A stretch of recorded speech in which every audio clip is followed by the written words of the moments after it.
மதுரை அவனியாபுரத்தில் ஜல்லிக்கட்டு காளைகளுக்கான தகுதி பரிசோதனை நடைபெற்று வருகிறது. இதுகுறித்து விரிவான தகவல்களை எமது செய்தியாளர் சுந்தரபாண்டி வழங்க கேட்கலாம்.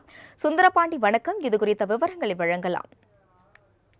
நிச்சயமாக அஸ்வினி, தமிழர்களின் வீரத்தின் அடையாளமான உலக புகழ்பெற்ற ஜல்லிக்கட்டு போட்டிக்கான தை முதல் நாள் தொடங்கி 3 நாட்கள் அவனியாபுரம், பாலமேடு, அலங்காநல்லூர் ஆகிய பகுதிகளில் ஜல்லிக்கட்டு நடைபெறும். அந்த வகையில் இந்த ஆண்டுக்கான ஜல்லிக்கட்டு போட்டியில்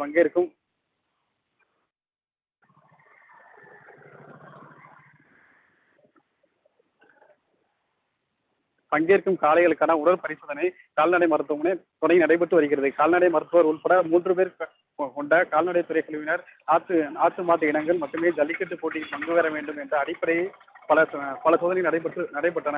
கால்நடை பராமரிப்பு சார்பில் ஜல்லிக்கட்டு மாடுகளுக்கான உயரம் 120 சென்டிமீட்டர், கொம்பு கூர்மையாக இருக்கக்கூடாது, கண் பார்வை மற்றும் கொம்பு இடைவெளி, உடற்தகுதி போன்றவை பரிசோதனை செய்யப்பட்டு வருகிறது. மேலும் ஜல்லிக்கட்டு போட்டியில் நாட்டு மாடுகள் மட்டுமே பங்கு பெற வேண்டும் என விதிமுறைகள் அறிவிக்கப்பட்டுள்ளது. இதன் அடிப்படையில் மாட்டின் புகைப்படம், மாட்டின் உரிமையாளர், உதவியாளர், ஆதார் கார்டு போன்றவை சரிபார்க்கப்பட்டு வருகிறது. ஜல்லிக்கட்டு கலைகளுக்கான பரிசோதனை செய்யப்படுவது வழக்கம்.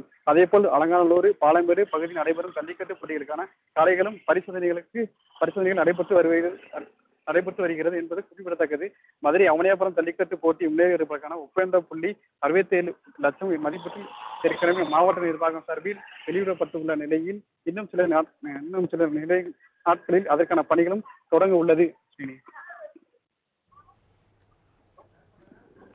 கூடுதல் விவரங்களுக்கு நன்றி சுந்தரபாண்டி.